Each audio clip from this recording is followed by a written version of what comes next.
Internautes, bonjour. Nous sommes ensemble aujourd'hui pour comprendre pourquoi l'art de la guerre s'invite dans la cyberdéfense. Dire pourquoi, c'est aborder plusieurs sujets qui démontreront cette partie. La première, que la stratégie militaire et la cyberdéfense sont un couple plein d'avenir. Deuxièmement, que la guerre cyber est une guerre d'un nouveau genre. Troisièmement, qu'il faut conduire sa cyberdéfense comme un plan de manœuvre militaire.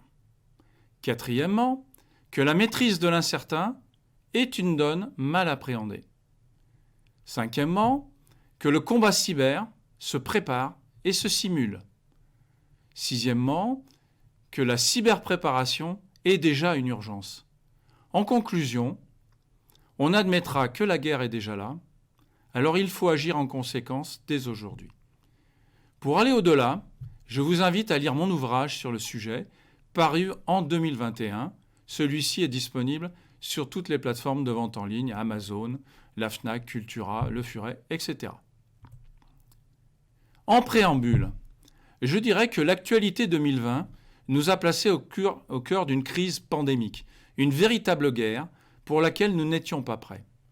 Cette actualité se situait au cœur d'une marche du monde, déjà sur un chemin chaotique, car les événements auxquels nous sommes tous confrontés aujourd'hui nous obligent à subir les affres de trois types de guerres. Une guerre mondiale contre le terrorisme islamique, au fort accent de croisade anti-Occident, une guerre du numérique, qui a vu la cybercriminalité exploser et les gens du web imposer leurs règles, mais qui ne dit pas son nom, et une guerre pandémique contre un coronavirus qui expose notre fragilité au vent du doute et de l'incertain. On peut facilement affirmer que pour faire face à une guerre, deux options s'offrent à nous. Faire la guerre et résister, ou abdiquer et renoncer. J'opterai pour la première option, mais pour cela, réapprenons à penser, raisonner, fonder des hypothèses, prendre des risques, formaliser ses mouvements et ses manœuvres, échafauder une doctrine, des cadres d'emploi, des plans pour combattre, avec des principes de réussite optimale. Apprendre aussi les leçons d'un combat mené avec courage. C'est sans doute tout cela la guerre. Sans doute cela qui constitue un art de faire la guerre. Et c'est de ceci que l'on va parler aujourd'hui. Pourquoi la stratégie militaire et la cyberdéfense font bon ménage ? Tout simplement parce que la stratégie militaire est la mère de toutes les stratégies. Il est bon de rappeler les principes français de la guerre militaire. L'action militaire française repose sur trois principes fondamentaux, appelés principes de la guerre, qui ont été énoncés par le maréchal Foch. La liberté d'action, l'économie des forces, la concentration des efforts. Ces principes se combinent sous deux types d'approches, l'approche directe et l'approche indirecte. Mais pour conduire ces principes, il faut avoir aussi un principe d'emploi des forces. 6 grands principes régissent les principes français dans la guerre militaire. Ils guident l'emploi des forces dans différents types d'actions que ces principes peuvent mener. Premièrement, l'anticipation stratégique. Deuxièmement, la cohérence des buts. Troisièmement, la maîtrise permanente de la force. Quatrièmement, la supériorité focalisée dans le temps, dans l'espace ou dans un domaine d'action, l'ascendant moral, et le plus important, en sixième, la prééminence de l'homme sur la technologie. En effet, l'homme détient les avantages irremplaçables que sont sa présence sur le terrain, son appréciation de l'environnement culturel et son intelligence des situations. Il existe aussi, en termes de stratégie militaire, différents niveaux de conception et de conduite des opérations. La conception et la conduite des opérations militaires sont menées à 3 niveaux hiérarchisés auxquels sont associés des objectifs militaires particuliers. Le premier niveau, le niveau le plus élevé, c'est le niveau stratégique. L'action stratégique vise alors à neutraliser ou à détruire les centres vitaux de l'adversaire. Le deuxième niveau, que l'on appelle le niveau opératif, l'action opérative vise alors à détruire, neutraliser ou réduire à l'inaction les centres déterminants de l'adversaire. Enfin, le troisième niveau, qui est le niveau tactique, la manœuvre tactique, partie intégrante de la manœuvre opérative, vise quant à elle à détruire, neutraliser ou contrôler les points décisifs de l'adversaire. Et là, on voit, en voyant ces différents niveaux hiérarchisés, que l'appréhension de ces niveaux de conception et de conduite est confuse chez nos managers du risque cyber.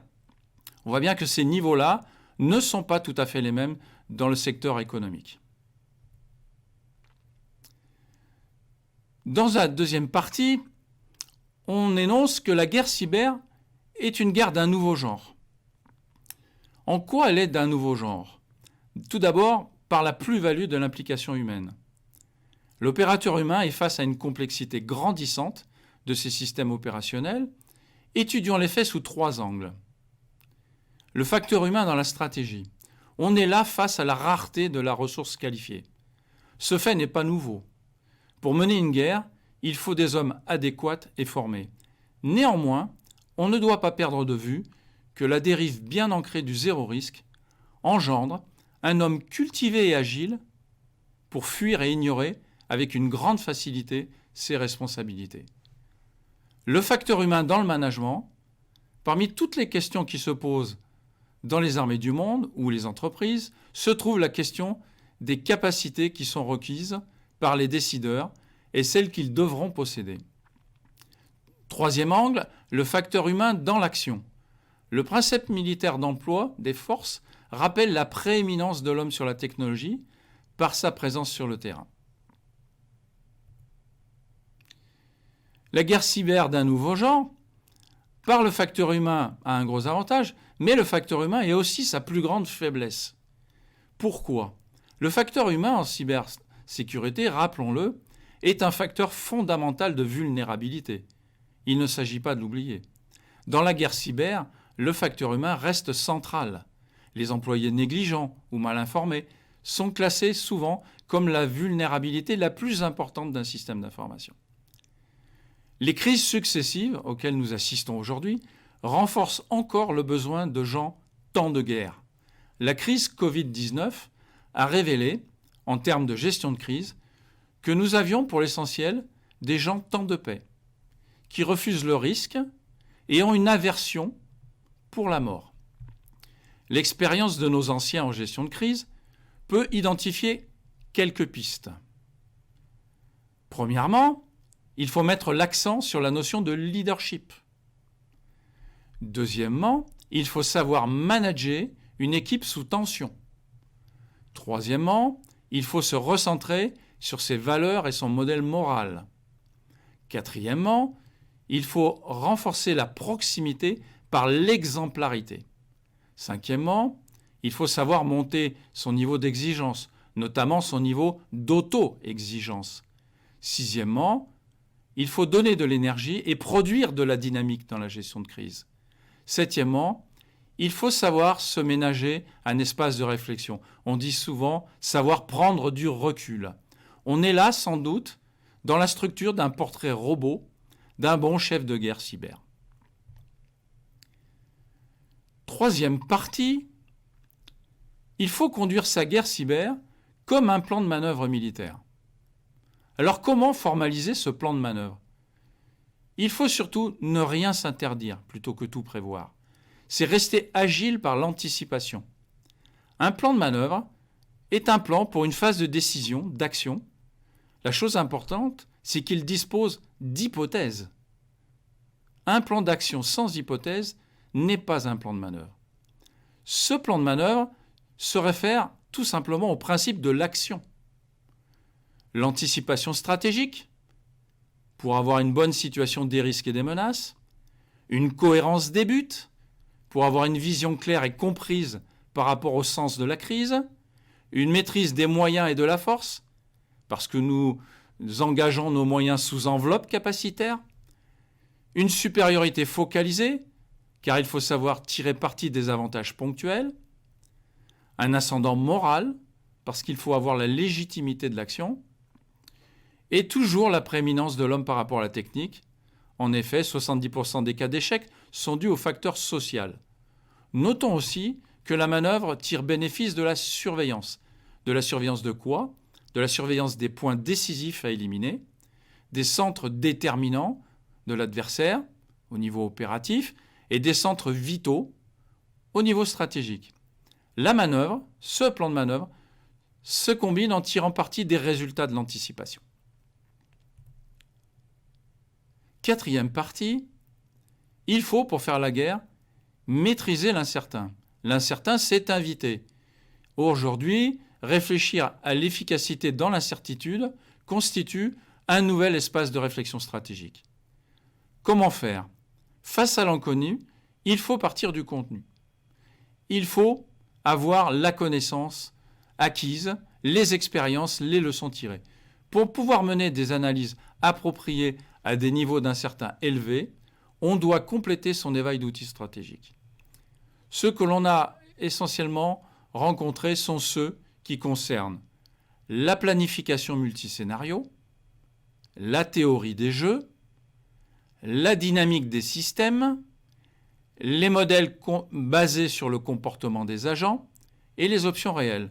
Tous ces outils sont issus des travaux de recherche de la Strategy Theory Initiative de McKinsey. On le voit aujourd'hui, les décideurs vont se trouver face à une combinaison. On parlerait dans le domaine militaire de recherche opérationnelle, une combinaison d'options où l'on serait amené à planifier plusieurs scénarios, emprunter à la théorie des jeux pour scénariser et simuler toutes les options du possible en essayant de changer la portée du jeu pour aboutir sans doute à une approche basée sur l'expérience. Dans la maîtrise de cet incertain, de nouveaux arrivants s'invitent dans le paysage de la crise. On est face aujourd'hui à une nouvelle sociologie des acteurs de la crise. L'individualisme croissant des acteurs de la société amène les responsables de sécurité à de plus en plus envisager une ludification des procédés de mise en sécurité. Les serious games sont des outils qui s'inscrivent dans le phénomène actuel de gamification des procédures de l'entreprise. Ce phénomène associe une intention sérieuse à des ressorts ludiques dans les options diverses de la sécurisation, comme l'apprentissage, la sensibilisation, la motivation et l'innovation. Cette nouvelle sociologie, liée à l'individualisme des acteurs, modifie les formes d'imprévisibilité dans une société dominée par le numérique. Les acteurs de l'entreprise et des organisations en général sont confrontés, parfois de manière peu solidaire, à des terribles contradictions. Des contradictions sur le rapport à soi et aux autres, des contradictions sur le rapport aux choses et aux événements, des contradictions sur le rapport au temps, le rapport à l'espace, le rapport aux idées et aux valeurs, le rapport à la transcendance face à une situation qui nous dépasse, souvent sous stress très important. Mais ce combat cyber, c'est une guerre, et cette guerre se prépare et se simule. Quelles sont les caractérisations qu'on peut noter dans cette guerre cyber? En empruntant des termes militaires, on dira que cette guerre cyber est une guerre de 4e dimension tactique. Les caractéristiques particulières de cette guerre sont liées au numérique. Il existe 4 types de batailles dans la guerre cyber, affectant directement ou indirectement les particuliers, les administrations et les entreprises. La cybercriminalité, l'atteinte à l'image, l'espionnage et le sabotage. Voyons plus en détail ces 4 batailles. Première bataille, la bataille de la cybercriminalité. On est face à des attaques qui visent à obtenir des informations personnelles afin de les exploiter ou de les revendre. Ces attaques sont les suivantes. Attaques par hameçonnage, qu'on connaît sous le nom de phishing, et attaques par rançongiciel, que l'on connaît souvent sous le terme de ransomware. On voit bien que dans le cadre de la protection des données à caractère personnel ou des données stratégiques sensibles de l'entreprise, on est dans une vraie bataille de la cybercriminalité. Deuxième bataille, la bataille de l'atteinte à l'image. De l'exfiltration de données personnelles à l'exploitation de vulnérabilités, elle porte atteinte à l'image de la victime, l'image de la société, de l'organisation, de l'entreprise, en remplaçant le contenu par des revendications politiques, religieuses ou concurrentes. On est face là à des attaques par déni de service, que l'on connaît sous le nom de DDoS, et des attaques par défiguration, que l'on appelle d'effacement. Troisième bataille, la bataille de l'espionnage. Ces attaques sont très ciblées et sophistiquées. Ces attaques sont utilisées pour espionner à des fins économiques ou scientifiques, et elles sont souvent le fait de groupes structurés et peuvent avoir de lourdes conséquences pour les intérêts nationaux où se trouvent les institutions, les organisations, les entreprises. Là, on est face à des attaques que l'on appelle par point d'eau, watering hole, ou des attaques par hameçonnage ciblé, du spear phishing. Quatrième bataille, la bataille du sabotage. Le sabotage s'apparente à une panne organisée, frappant toute une partie des systèmes. On voit bien dans ce cadre de figure que les organisations ne sont pas toujours préparées à faire face à ces actes de malveillance. Mais ce combat cyber, pour le préparer et être prêt, il faut simuler. Et aujourd'hui, la simulation est un élément fondamental de la préparation de la guerre cyber. Les exercices de guerre servent à se préparer à gagner. Les entreprises associées aux travaux militaires parlent de la simulation comme d'un puzzle à 4 pièces. La simulation vivante, où des actions réelles mais à petite échelle voient leur impact mesuré. La simulation virtuelle, pour reproduire par l'informatique les séquences d'actions à mener. La simulation constructive, qui s'apparente à des wargames. Et les systèmes d'information et de communication, qui représentent le quatrième élément. Pour développer le volet de la simulation constructive, on va s'appuyer sur la théorie des jeux. Cette théorie des jeux, des mathématiciens John von Neumann et de l'économiste Oskar Morgenstern. Tous deux ont eu le prix Nobel en 1994 pour leur théorie. Cette théorie des jeux distingue deux types de jeux et les comportements associés. Les jeux avec règles et les jeux libres. Dans la théorie des jeux avec règles, le principe est que toute action entraîne une réaction qui n'est pas censée être égale ou opposée. Ce principe suppose de simuler très finement les réactions des autres joueurs pour discerner les actions à conduire. On est dans le cadre de scénarios et de stimuli associés. Pour ce qui concerne la théorie des jeux libres, le principe est que vous pouvez vous retirer du jeu plus que vous n'apportez. Il s'agit dans ce cas de discerner la valeur ajoutée de chacun pour analyser les mesures susceptibles de créer une valeur. On est là dans le cadre des théories de proposition-contre-proposition. Mais cette préparation, cette simulation, doit être encadrée. La cyberpréparation est déjà une urgence.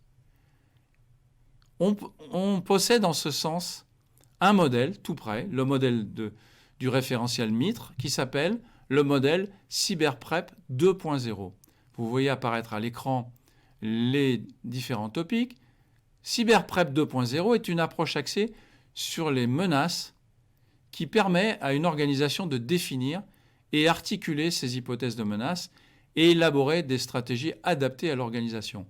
On voit apparaître le phénomène de cybervandalisme, cyberintrusion, l'exploitation de failles et de perturbations organisationnelles, le cyberespionnage, la perturbation de la cyberdéfense, et on voit les solutions en bas, comme l'hygiène informatique, la protection des infos critiques, la sensibilisation réactive, la cyberrésilience, l'agilité. Tous ces éléments-là sont développés dans le modèle CyberPrep 2.0, qui est un cadre de modélisation très riche, relativement peu connu au jour d'aujourd'hui. Et ce cadre interagit dans 3 domaines interdépendants: la gouvernance, les opérations et l'architecture et l'ingénierie. Ceci étant dit, la guerre cyber est déjà là. C'est ce qu'on pourrait dire en conclusion. Alors, agissons en conséquence. Que dire comme titre de prospective? Le changement de dimension de la menace cyber et ses conséquences est devenu, vous en conviendrez, une réalité objective, qui, pour se conduire, se définit autour de 4 clés, qui imposent presque immuablement une première clé: Il faut prendre conscience de la guerre cyber et des batailles à mener, ces crises, ces guérillas, qui nous entraînent à refonder complètement notre pensée stratégique avec art, et pas simplement un état de l'art. Deuxième clé, il faut conduire ces manœuvres de gestion de crise cyber comme un plan de manœuvre militaire, en apprenant à dominer l'incertitude avec agilité et coordination. Troisième clé, comprendre qu'une crise cyber est un combat et qu'un combat se prépare pour pouvoir le gagner. Quatrième clé, savoir ajuster sa gestion de crise de demain par les enseignements tirés des leçons apprises d'hier et d'aujourd'hui pour se préparer dans un combat de demain toujours différent et porteur d'une autre forme d'imprévisibilité. Une fois ces 4 clés appropriées, il faudra inventer une intelligence des crises, car là est une vraie urgence. Je vous remercie de votre attention et je vous souhaite à bientôt sur Internet.